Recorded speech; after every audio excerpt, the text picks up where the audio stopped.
Coming up next on Insights on PBS Hawaii, public or private school, which is better for your child and your family?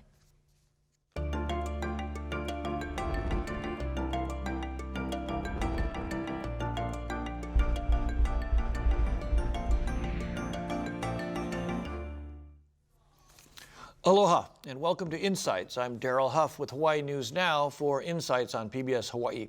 Approximately 16% of Hawaii's students attend private schools, nearly double the national average. With access to free public schools everywhere in the state, why would 33,000 families pay anywhere from $7,000 to $20,000 a year to send their children to private schools? Is it a condemnation of the state's public school system, or is it the belief that what we pay for private school will pay off in better opportunities later in life? Public or private school, which is better for your child and your family? We invite you to join our conversation by calling, emailing, or tweeting your questions and comments. Now to our panel. Lois Yamauchi is a professor of educational psychology at the University of Hawaii. Lois is a prior recipient of the Manoa Chancellor's Citation for Meritorious Teaching and the current president of the Parents for Public Schools of Hawaii. Philip Bossert is representing the Hawaii Association of Independent Schools tonight. He is assistant director of the Institute for 21st Century Learning, which was created to encourage student-centered and project-based learning with less testing and textbooks. Buffy Cushman-Pates is an educator who has taught in public, private, and charter schools in Hawaii. She is now school leader at the School for Examining Essential Questions About Sustainability, SEEKS, a public charter school that opened this year. And finally, Stephen Schatz is assistant superintendent, in charge of strategic reform. That's a heck of a title. At the State Department of Education. He's involved in many of the improvements at the public schools under Hawaii's $75 million Race to the Top grant. Now let me direct the first question to Phil. Hawaii's proportion of kids at 16% is double the national average and reportedly the highest in the nation. And you've played many roles in both education and business in Hawaii over the years. Why are private schools such a big part of our educational system in Hawaii? Well, I think one argument is that because of the missionaries who came and helped to start a lot of the schools, is that Hawaii had private schools first, and they grew and they had a reputation before the public school system sort of got organized and the like. There was a system of Hawaiian public schools even before that in the state, and they became to some extent excluded or shut down once the Americans took over. But I think that's somewhat is that the private school system that the missionaries had set up sort of had a several decade running start. Buffy, let me talk to you, because you've been a teacher at all three types of schools. What do you see families, what kind of choices do you think families are making? Families this day and age, who I don't know how influenced they are by the missionary days anymore. The contemporary families, what kind of choices are they making? Why do you think we've still got this proportion? I'm not sure why the proportion, but I can say that families are making tough choices. I mean, so much weight is put on education. I mean, kids spend 8 hours a day in school. That's sometimes more time with teachers and the education system than they do with their families when you factor in drive time and all of that time. So it's really important. It's hugely important, and families feel the weight of it on their shoulders, I think. And they want to have a say. They want to have that option. I think many families feel like private schools offer them a choice. I believe, though, that there are public schools of choice. There's GEs. There's also public charter schools of choice. And so, what I hope is that families become more and more aware of all the different options that are available to them, because a free education can change your life. I mean, you know that. You understand that. It changes your life in terms of that financial burden that can be lifted. Lois, as an advocate for public schools, what do you hear from people who you approach and say you should send your children to public school? What kind of responses do you get, particularly from private school parents?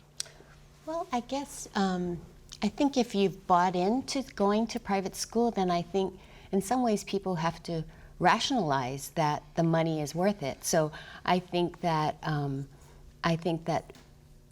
people spend a lot of time thinking about why they're going to private schools, and people have different religious reasons. Or I agree with Phil that I think it's historical, and I think we have some very elite private schools that started during the missionary times, and I think people have looked at those schools and are thinking that that may be a place where their children can gain status and education, and so I think that I think the historic part, I think I agree that that has played a role in kind of why Hawaii is different from maybe other places. Steve, let me turn to you. Well, part of your job is to try and turn around, I think to a certain extent, the reputation problem that Hawaii public schools have.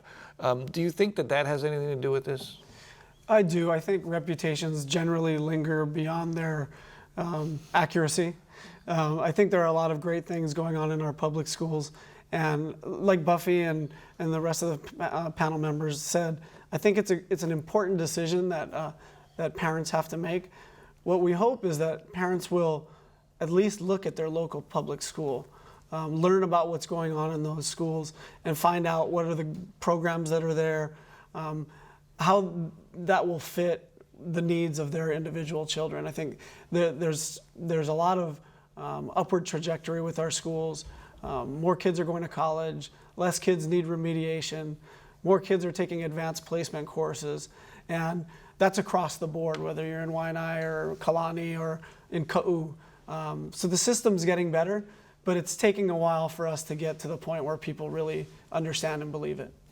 Phil, again, looking at the contemporary situation, though, is there a qualitative difference, and do we even know if there's a qualitative difference in what a parent can expect from these different schools, public versus private? I think it's school by school. I think you've got really excellent public schools, you've got really excellent private schools, and then you've got marginal and both sides. But one of the things I think that private schools do is that they involve parents in their activities more. I know the I'm on the Windward District Advisory Council for the DOE, and they're working hard to get parents back involved in the life of the schools after many years of saying, don't bother us. But I think parental involvement in the life of the school makes a big difference. And so qualitatively, in Hawaii, it's unusual too. A study that was recently done with respect to several schools that were looking to grow said that Hawaii, in most cities, you might have one Punahou or one Iolani or one Kamehameha. For Hawaii, the size of the state, to have basically 4 major schools, Midpac, Iolani, Punahou, and Kamehameha schools, all stellar, well-financed, excellent schools, it's just extremely unusual. And also a fairly healthy size of the parochial school community as well. I think the Hawaii Association of Independent Schools represents 100 schools. 161. And I imagine that's quite a lot more than many other smaller markets would have. Lois, you know, in your, you're involved in the research side. Is there research about this issue out there, about public versus private, perhaps not necessarily in Hawaii, but generally speaking? Sure. Can people expect something different? I think the best known research is a book that my colleague Ann Baer wrote, Going Against the Grain, and she interviewed 40 professional parents who could have sent their kids to private schools but chose public education. So I think that still remains a very, for the local setting, a very classic or good work. And what she found was a lot of the, I think what Stephen was saying about rumors that people's the gossip around public education in Hawaii not being good, driving some fear into why people made that choice, and then also that the parents who sent their kids felt that their children were very well prepared, and these are parents who sent their kids not just in Honolulu, but it was across the state, and felt that their kids were prepared, went to good colleges, and felt that they came out with certain skills that might not have been developed at a private school. So the diversity, I think, of families and students that you meet in public school, you wouldn't typically find at private school because of the tuition. So I think a lot of people wrote about or talked about the importance of public education as building a democracy, and that their children, it was really important for them to meet and know and get along with people of all different ethnic groups and also socioeconomic backgrounds. Buffy, let me ask this question. As a founder of a charter school, why, in order, also, we don't want to just make this, we're not talking just about private, we're not just talking about public, but we're also talking about charter schools, homeschooling is an option, there's a lot of different options. But what was it that the charter school, what is the niche that you're trying to fill in terms of who wants to send their kids to a charter school, and what is it about a charter school that might make people who are reluctant to send their kids to a public school that would still attract those kids? Can we say a typical DOE school, or a DOE school, because charters are public schools too, which is something that's actually not all that well understood, is that charters are public schools too, which means it's free for anyone to go and there's no admissions criteria. So it's just based on people who say they are interested, and if there's more interest than enrollment space, then we have a lottery for that. But what niche were we trying to fill? I would say what we were trying to fill is, clearly in Honolulu there are families interested in having educational choices, educational options, especially at the secondary level. There's a lot of schools with great reputations at the elementary level. The reputation part seems to have stuck on the good side for a lot of elementary schools, but when I was teaching at a private school, I noticed that there were a lot of families that were middle class, sometimes even lower middle class families, really stretching their dollars so thin to try and send their kids to private school because they believed that that was the only option for them. And I didn't believe that that was true. I'm a public educated myself. I turned out just fine, and I know lots of other people that did. And really happy about the diversity that I was able to experience and all the world experiences. And I wanted that to be an option for any family. And I believe that exists in public schools, but as a charter school, what charters offer is a little bit of freedom from as many guidelines. Charter schools still have the overall Common Core standards. The expectations are the same here, and then we have to take the same tests here. But what happens between here and here, there's a lot more flexibility. So we have a different schedule at our school. We have a little more flexibility in hiring teachers, those types of things. That's the reason for a charter, is to have a little more freedom. You brought up a question that one of our viewers, a former teacher, identified herself or himself as asking, does the Department of Education standards apply to the private schools? Are the same achievements expected at both systems? I think I know the answer to the question, but Phil, can you help us with that a little bit? Yeah, so basically the private schools are not bound by the Board of Education's guidelines.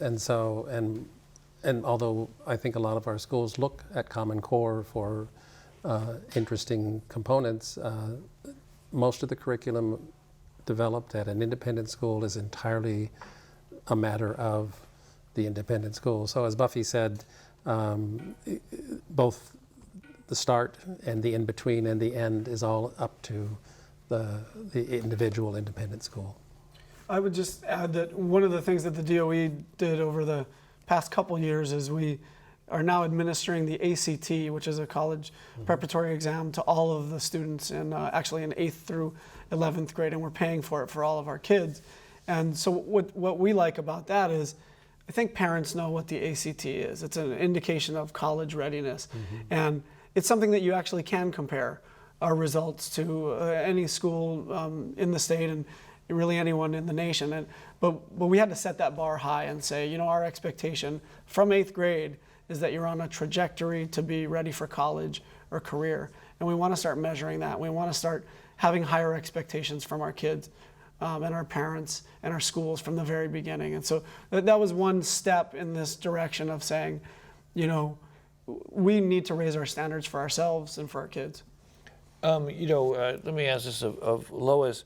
We asked earlier about research, but really, is there any way of knowing that for whatever investment in money, or maybe you choose a charter school or you choose a public school, is there any way of knowing for sure how your kid's going to come out once you send them into that system? I don't think there's any guarantee, and I think the main thing that would make it difficult, or makes it difficult in comparing schools, is that socioeconomic status. We know that is makes such it plays such a role in student outcomes. So even comparing two public schools, and I was just thinking of this teacher that I worked with. She was teaching at a very high-performing, school, elementary school, and then she decided to move with her principal. So her principal moved to a low-income school, and she decided to move with this principal because she was so excited about her leadership.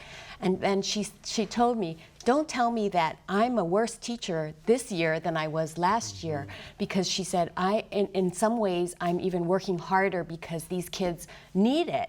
And so I think that was a great example of showing that, the second year she was at a lower income school, doing the same or even a better job according to her, and her scores were lower. So I think it's really important to look at socioeconomic status and know that that's such a big factor. So if you're going to compare private schools, you're just going to have higher income, generally people who can afford to pay tuition, and so it just really can't compare it in that way, and they don't take the same tests. So I suppose if you had the same test, and you try to, there are, statistical models that you can use to factor in things like income, but there's still it's so complicated, I think. What would be a fair measure, do you think? And let's throw this out for everybody. Like, what would be a fair measure, if we're not all taking the same tests, ACT maybe, would it be going to college, or succeeding in college, or income 10 years out? I mean, what would be a fair measure of success of a child who comes out of public, private, charter, homeschool? Buffy, you want to try that one, or is it? Sure, I'll just say that. I mean, that's the million-dollar question. Everyone wants to know the answer to that. That's what education in this country is trying to think about, and charters are trying to think about, how do we want to be measured? Test scores alone don't do it.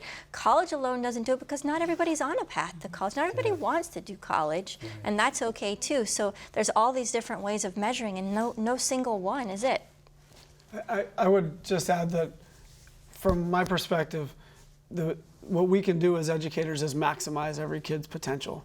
So wherever they are, if we can get them to the maximum of their potential during the time that they're with us, to prepare them to the extent possible for what lies ahead, whether that's college or immediately into a career, the military, whatever they decide to do, we want to prepare them to the best of our ability.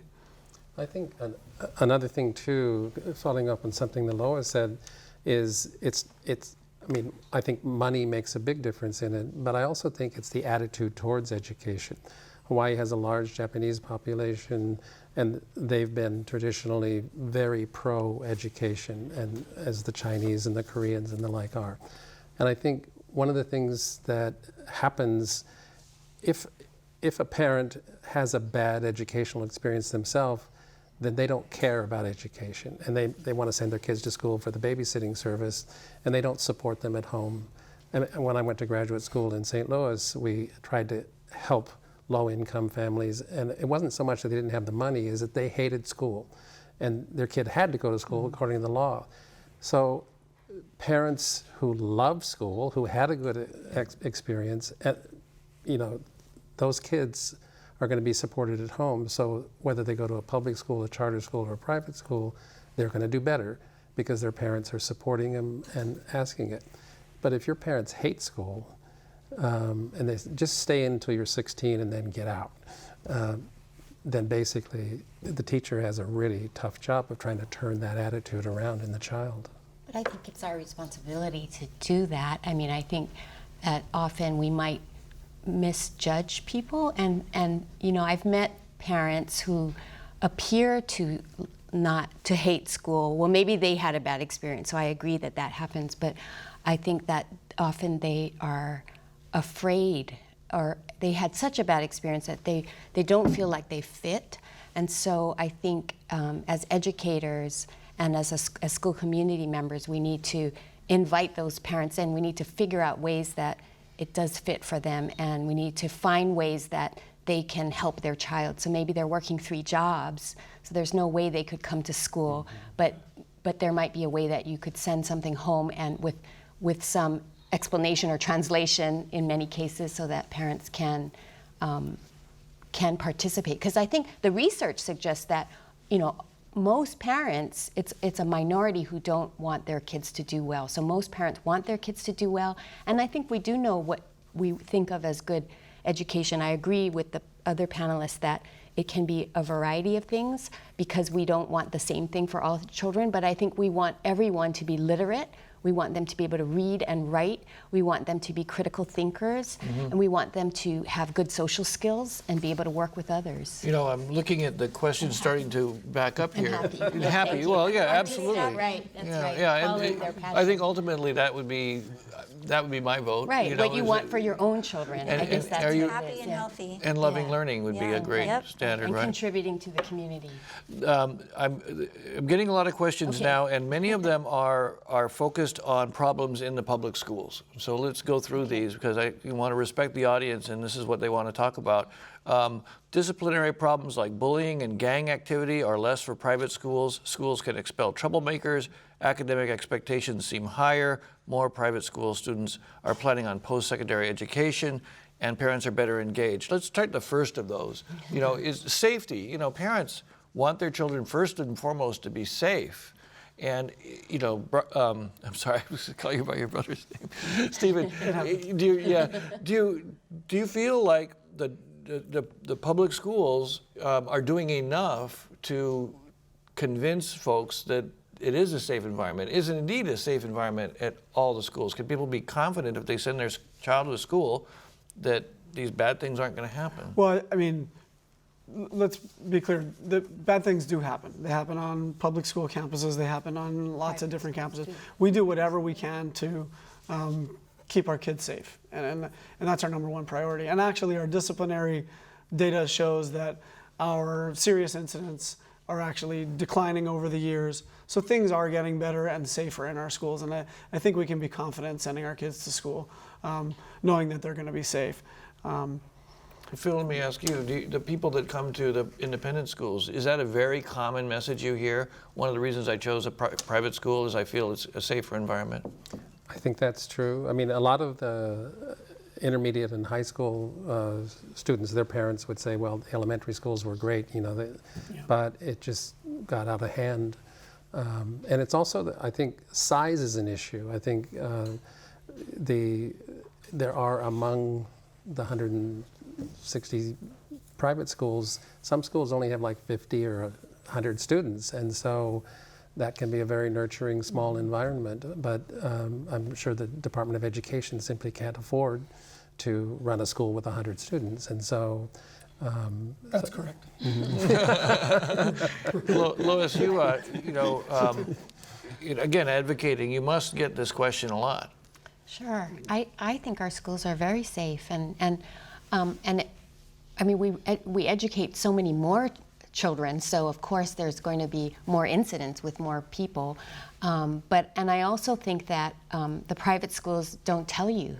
I mean, they might tell the parents who are involved, but I know of bullying that happens at private schools, even elite private schools, but they don't have to report it, so we don't hear that. So I think I say to parents that they need to go and look at the school. They need to walk around. They need to talk to students. They need to talk to the administrators, talk to parents, and see, how do you feel? And I think people who grew up here may not have felt safe. Like, I remember times when I was in intermediate school that I felt, and I think I didn't realize, like, I think it was a misconception, but at the same time, it's important that it's the child feeling that way. But I think I've heard from parents, at Parents for Public Schools, we work with the middle schools to have middle school tours. And I've had parents say, to the children, asking the children on a panel like at Stevenson, so do you feel safe going to the bathroom? You know, and it's interesting that the kids look at them and say, yeah, why? Well, is that you think that's something from the past? Yes, I mean, I think experienced it's something that, from yeah. the past. I really do. So People, Steve, people don't claim bathrooms for their own in school anymore? Well, I'm not going to claim for all 255 schools. Nothing happens. But I've been on I was just thinking about the school visits I've been on in the past couple months. I've been on Nanakuli High and Intermediate's campus. Kailua High School's campus, Waipahu High School's campus. All of those are just really serene places where the kids are focusing on their work. The teachers are teaching. The parents feel welcomed. It may be, like Lois says, it may be different than what people remember. yeah, or heard. Or heard. Yeah. Yeah. Buffy, any thoughts about the safety issue? Now, what have you seen yourself in your career in teaching here? Do you feel like it's safe to say that the public schools are as safe as? Well, here's what I was thinking about as Steve was talking, is that there's no educator in this state, and no matter what school they're in, that isn't concerned for student safety first and foremost, that isn't spending their days thinking about how do I keep these kids safe and healthy and learning. Every educator in the state, no matter what kind of school they're in, is thinking about that. I think about it every day. Steve and I were talking about it before the program. Safety is always your first concern, whether it's a student who stands on a bench that possibly could fall over. I mean, it's always an adult's job to be responsible for the kids that are there. That's what I want to say about it, is that I want to stand up for educators who are always thinking about it no matter what kind of school they're in. Here's another one. Dick in Kailua asks, why do public school teachers send their children to private schools? Why do politicians send their children to private schools? Lois? I feel frustrated about that one, and I wonder. I mean, I hear it, you know, and I don't necessarily, my friends who are educators who send their kids to private schools, of course I don't say anything, but I think it's, I'm bothered by it. You know, I think that it's like, well, as I said, if you work at Ford and you drive a Toyota, so I think it sends a message. Mm-hmm. And I think, I'm not doubting that people have really good intentions, but I think that as a parent, I think it makes a difference. I think widely people take that fact, and I think that it's actually been pretty well documented that probably a large number of legislators, if not a majority, have sent their children to private schools, mm-hmm. and you know, a fair number of teachers do send their kids to private schools. I think people think, oh, well, those are the guys who know, you know, and right. It's that judgment. But you know, what do you do about that? I mean, Buffy, what would you say to a teacher? I'm sure you know them, that I'm not going to send my kids to public school because I work at a public school and I know what it's like. I mean, I had this conversation with someone last week, not with a teacher, but with a parent who's thinking about where am I going to send my kids. I advocate for public schools. I advocate strongly for public schools. I believe that an education is what you make of it. Parents who care about their kids are going to help their kids get a good education no matter where they go. And so when I have that opportunity to have the conversation, I advocate for public schools.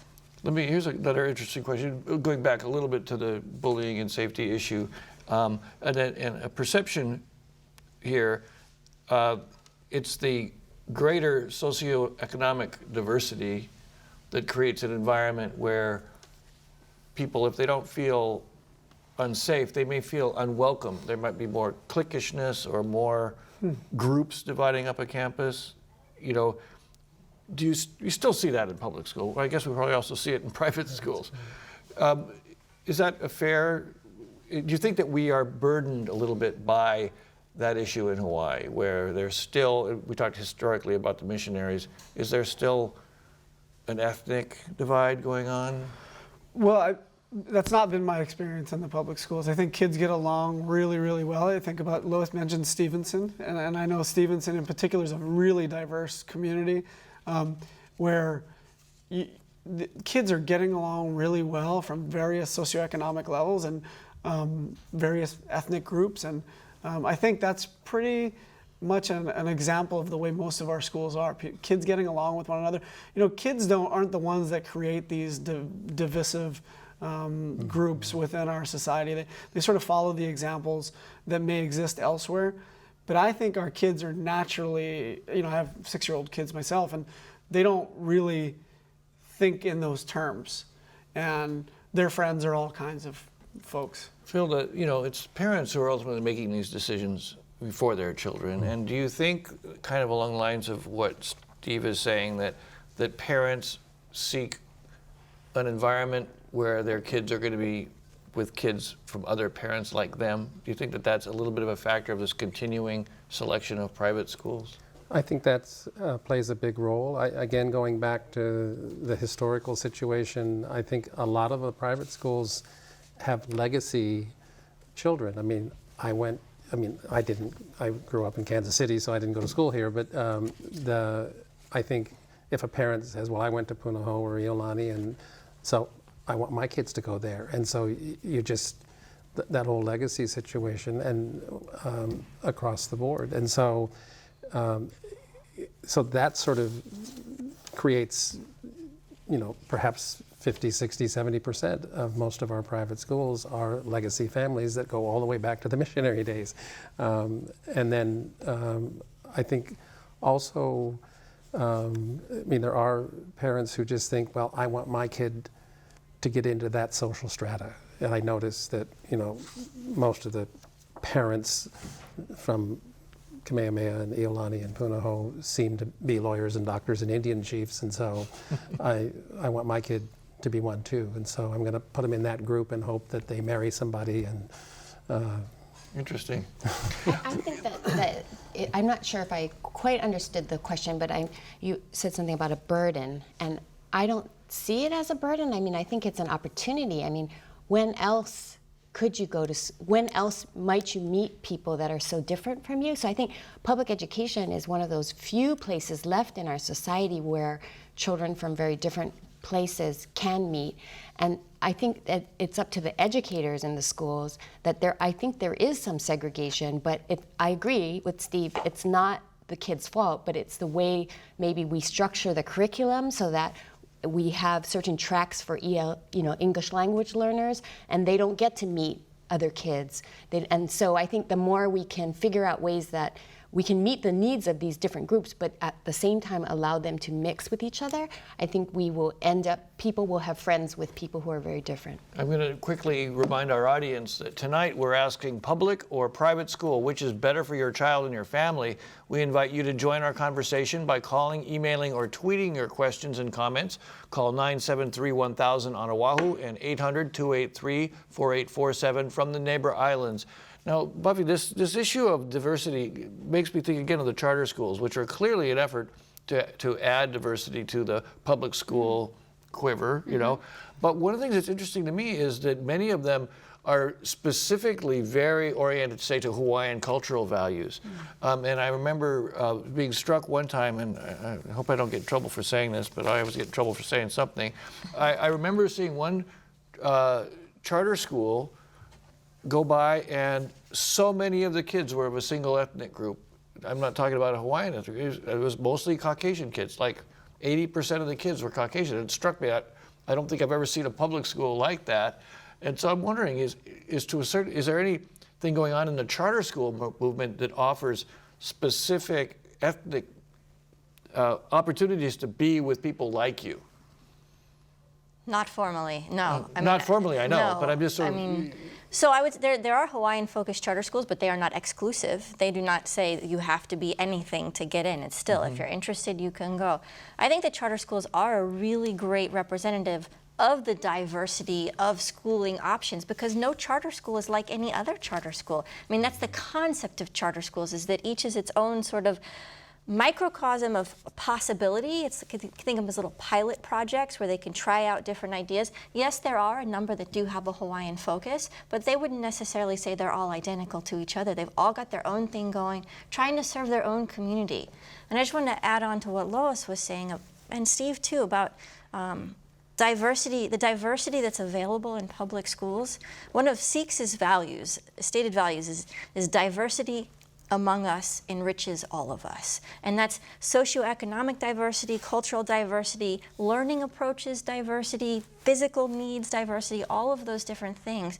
If we want a better society, if we want a society where people interact with each other and try and give opportunities to everyone, then you have to have opportunity to meet people that are different from you and interact with people different from you. And that is what public schools, public charter schools can offer. You know, a question came in just now, and Steve, I'll let you bite on this one first. It basically says, historically, charter schools began as experimental learning sites for public schools. Public schools could benefit from the newly developed teaching methods.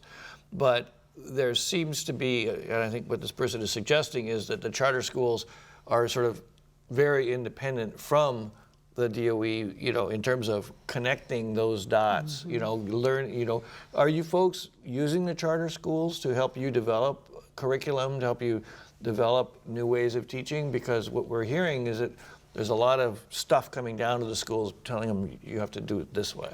Right. I think there's a lot of opportunity there. I think over the past year or so, we've really opened the lines of communication with a new charter school commission office and with some of our charter schools themselves about how we can learn from one another. Because I think there's opportunity there for from both sides. Go ahead, sir. I wanted to make, in terms of diversity, I want to, sort of stand up for the private schools too and say that most private schools have a large financial aid program to allow, at least so that financially it's not an issue, and if you really want to go to that school, and if usually you have to be academically talented or talented in sports or something like that. There's a great story of when Rod McPhee once said Punahou only takes the best and brightest students in the state, and Jack Darville, who was head of Kamehameha School, said, Rod, you know that's not true. You'd be a Chinese girls' school if that was true. So I think that, private schools need football teams, private schools need debate teams, private schools need dance teams. And so you've got a wide variety, I think, in the private schools too, and financial aid helps that. And I think, but it is true that I think the public schools are more diverse based on they take whoever's in the neighborhood. I've had a couple of questions that have come in now that are sort of along management lines, again, with people questioning the public schools, the reputation of the public schools. It seems like we've hit a nerve with that. One is suggestion that many public school teachers are poor teachers in terms of speaking proper English, bad grammar, pidgin, so that's one question. I've heard that Hawaii public schools rank 48 out of 50 states. Is that true? Why is that true? A federal report came out saying Hawaii's educational system is a D- for how they spend their money. Let me, Steve, first to you. Which one would you like me to take? Well, I think that we're talking about independent rankings. Independent rankings. We hear it over and over again. The public schools are trying to catch up. Yeah, we're making progress, but we're still not ranked very high. Well, we're still not where we need to be. That's for sure. I think one of a really important point recently was when we got above the national average on our national test, the National Assessment of Educational Progress in Mathematics. So there are some ways in which we're making progress, some results that are coming out. In fact, there was a Star Advertiser article written the other day about how our graduation rate for our low-income kids, we were closing the gap between low-income kids and our overall rates in a way that not many other states were doing, actually. It came as a surprise to us that somebody would write to our local paper and give us those props that we deserve. So I think while it's true we're not where we need to be, it's indisputable that we're making progress that's probably quicker than any other state. Do you folks, how do you feel about that the tendency of Hawaii schools not to score well on these sorts of things? Do you think it's an anomaly of demographics? Do you think perhaps it's because there's so many kids, with active parents that are in private schools that it become a sort of a self-fulfilling prophecy? Or how do you think you think there's an impact there, Phil? Well, I have my theory is based actually on serving on the Windward District Council, and not to bug Steve, but when we last fall, Lee Albert showed us a list of all the programs she had to manage. The Windward School Superintendent. She's the CAS at Windward District. What's a CAS? Complex Area Superintendent. Contact Area She's for Superintendent. Castle and Kahuku. Kahuku, right. She's the Castle CAS. Yeah, Castle Cast, yeah. Castle CAS, right. And there were like 67 programs on that list. And they were all good programs, all well-meaning, and all would have helped students. But teachers, not every teacher, but teachers and principals and vice principals had to work on 67 different programs to implement. And so I think to some extent, it becomes almost self-defeating or overwhelming what people have to do. We run the Schools of the Future conference, and it's now it's co-sponsored by DOE and HEIS. Half of the presentations, 90 breakout sessions, half of them are by public school teachers doing absolutely excellent presentations on best practices. So there are fantastic teachers in the public school system. But to some extent, I think they are just so carrying so many sandbags that they often can't deliver. So I would tell people to really look closely at those rankings, because I know my colleagues, in the College of Ed, when those come out, we go, oh, because if you look at how those rankings are done, they're often not very well, the assessments, and so and I think also that test scores are one thing, and we're not. I guess I wouldn't want to judge a school just like I said before on the test scores. So I think it's really important that people know how these rankings are done and whether it's this is a valid assessment. I got a question here. Kind of along these lines. The panel hasn't addressed the main determinant. Private schools do better because they select their students. Public schools can't turn any students away by law. I mean, is that a fundamental apples to oranges kind of situation that really it's just not fair to make a private-public comparison? I think it certainly plays a difference. I mean, if you're the NBA and you get to pick the best players, and then you go to a pickup basketball team, of course the NBA is going to win. But yeah, I think most private schools do have entry requirements that say, I mean, it might not always be academic, but it's for certain. Do you really want to come to this school? The mention about the burdens on the teachers that you made, and I think this kind of goes a little bit to what Buffy is trying to do with the charter school, is to identify a curriculum that clicks. So it's about having time to teach, having the time to teach creatively. Is that one of the big things that makes a charter school and perhaps a private school you have in common, that without a lot of constraints from the organization you can be creative? On the other hand, if everybody's out there teaching like a whole unherded bunch of cats, so but how do you feel about that? Because I did have someone ask about curriculum. What do you think is the key there for good curriculum? Passionate teachers. Comes back to the teachers, really. Absolutely. I think pretty much all comes back to the teachers, passionate educators who are experts in their content area and who care about kids, bottom line, and that you find those educators in all different kinds of schools. I do think that is certainly one of the reasons that I was inclined to start a charter school, was that freedom to say, let's maybe try something different here. Let's see what, and for us, it's an interdisciplinary project-based curriculum. We've got sort of the disciplinary content areas in the morning, leading to the project-based interdisciplinary work in the afternoon, built around essential questions of sustainability. But we also did some different things, like we have physical activity first thing in the morning for all kids. We tried to build our schedule around brain research, and that's, what we have as a charter school is maneuverability, because we're a system of 60 kids right now. By full size, will be around 400 students. The DOE is dealing with much larger numbers, and most private schools right now are dealing with, a range of size, but that's what charters offer, is maneuverability, to have quick changes and adaptability. And we've made 1 million changes already in our first year of existence as a school. You know, interesting question, another question from a viewer here that it's a little bit kind of, I can see the logic here of this question. If you want public schools to thrive, then you should send the highest achieving kids to public schools. Well, of course, there's a choice factor there.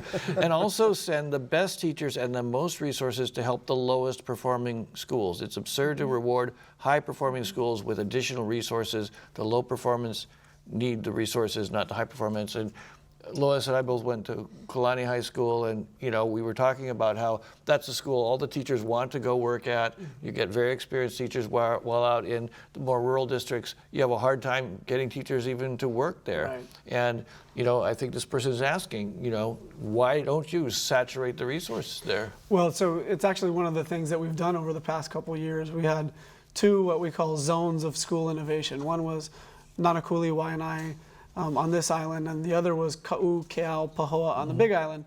And those areas got disproportionate resources. They got teaching positions, they got resources for professional development, they got some degree of coaching, and even maybe a little more oversight from the deputy superintendent's office to really say, well, these had been our traditionally or historically struggling schools. We can't just wag our finger at them, we got to help them. And now, you know, the results in these areas have been really dramatic. Schools are on the rise. Keau Elementary is an example of a school that's just showing really dramatic gains. The schools in Nanakuli, Waianae as well are moving on up. There's always work to do, but I think the viewer's question is right on, and it's actually what we're starting to do. And we need to continue that. I think that's the fear, is that when Race to the Top is over, that the funding will disappear.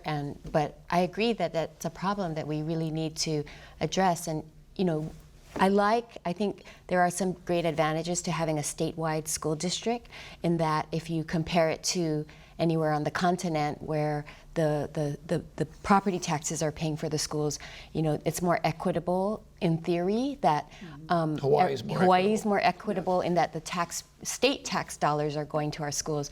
But we all know that if you go to the rural schools, it's not the same, and it's, you know, and it goes back to our lawmakers and our Department of Education and community members also. I think, you know, parents and community members can step up to and kind of demand that they have the same thing that the other schools have. I bet you, Buffy, you're just going, yeah, that's what the charter schools have been arguing for quite a while now. Your own charter school, you need to find a facility before long, an additional facility. Do you feel like there just isn't enough money in the system to do a good job? In which system? The DOE, for charter schools or for regular schools? Yes, I think that there's not enough money right now. I mean, I think that I can certainly speak on behalf of charter schools, that charter schools operate on a budget of $6,000 per student. Compare that to how much tuition costs at private schools, you know, over $20,000 at some private schools. We're running a school on less than a third per kid than private schools are getting as tuition, and they already have a facility. And DOE schools actually get more money, and they have a facility too. So I have to advocate in that case for charter schools, in that we are dealing with an uneven playing field right now, and it's really challenging. And so it means that fundraising, I have to spend part of my time on fundraising, and any time I spend on fundraising means I'm not spending that time working with students, teachers, and content, you know, the most important things in a school.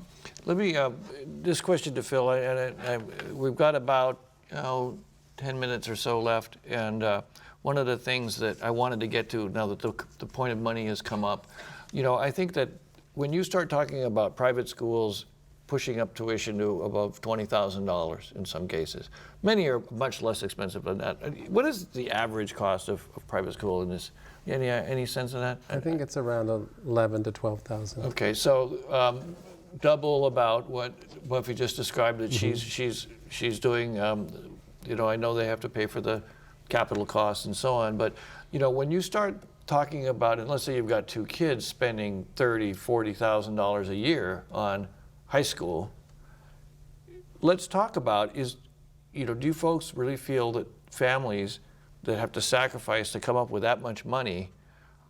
Let's talk again about the choice families make. Is it worth the money? What do you get for the money? 2 questions from viewers. Please discuss the importance of networking, post-grad results, Waianae High versus Punahou School for future job placement. So is that what we're paying for? How do prestigious college acceptances compare between public and private schools? If we invest this money in our children, will they have a better choice of a college? Will they have a better peer group to network with? Let me just start with you, Phil.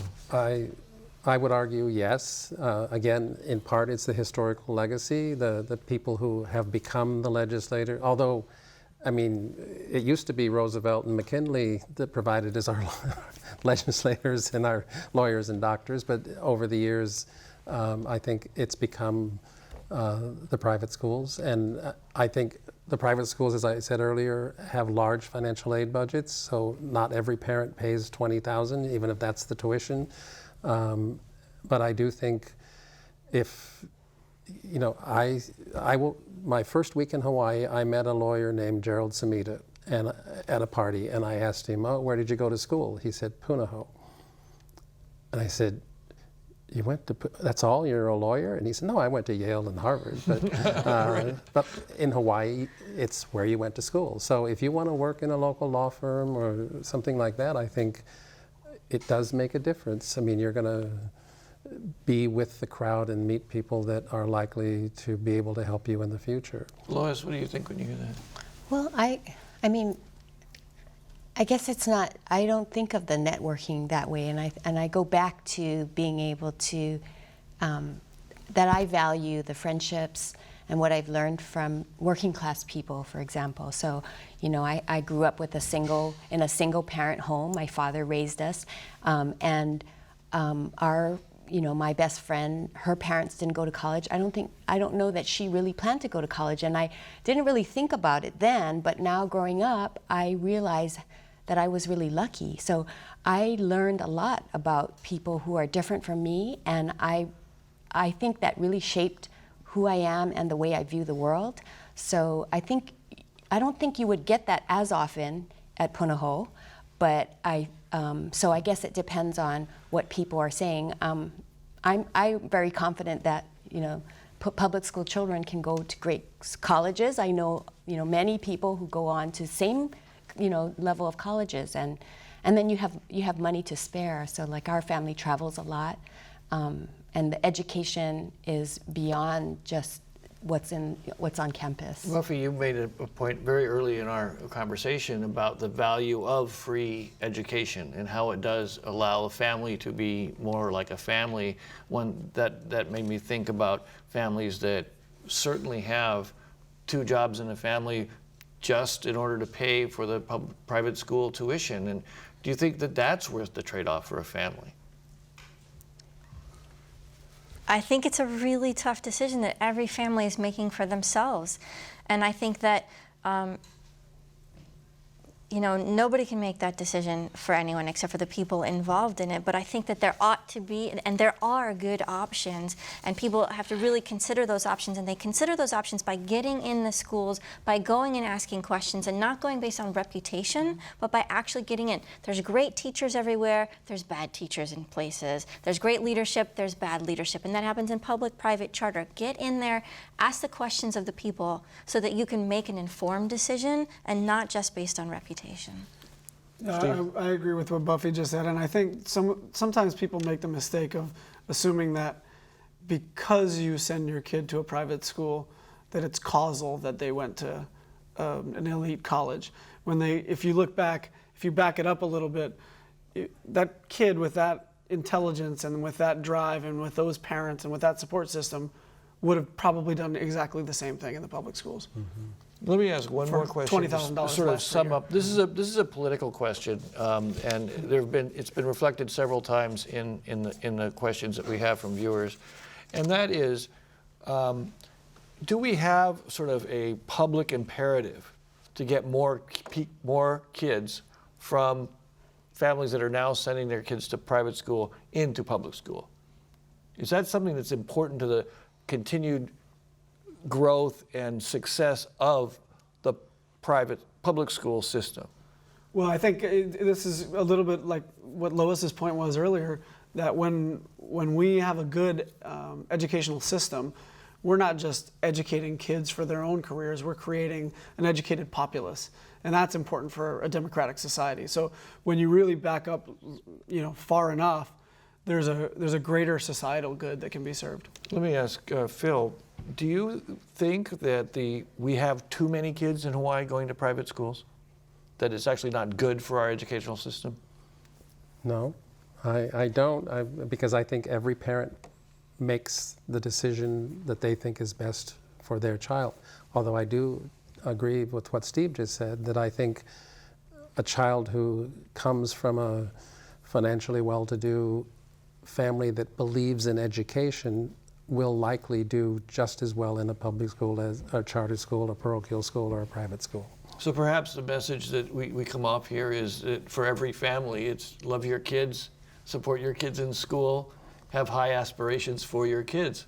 High expectations. Absolutely. Yeah, and seek out, I think, information about the schools, and I think don't be afraid of the diversity. I think people are actually, we didn't talk about racism, but I think that's another factor that I know that some people don't send their kids to certain schools because they don't want their kids going to school with others that aren't like them. Well, thank everybody on the panel. We're going to wrap up now. Next time on Insights, the state has offered tax incentives to tech and film companies as a way to lure their highly skilled jobs to Hawaii. The goal, as always, is to diversify our economy and provide more jobs. But do we get back what we put in? Do tax breaks pay off in jobs and economic growth or not? On the next Insights, do high-tech and film tax credits really benefit Hawaii? That's next time on Insights on PBS Hawaii. I'm Daryl Huff. A hui hou.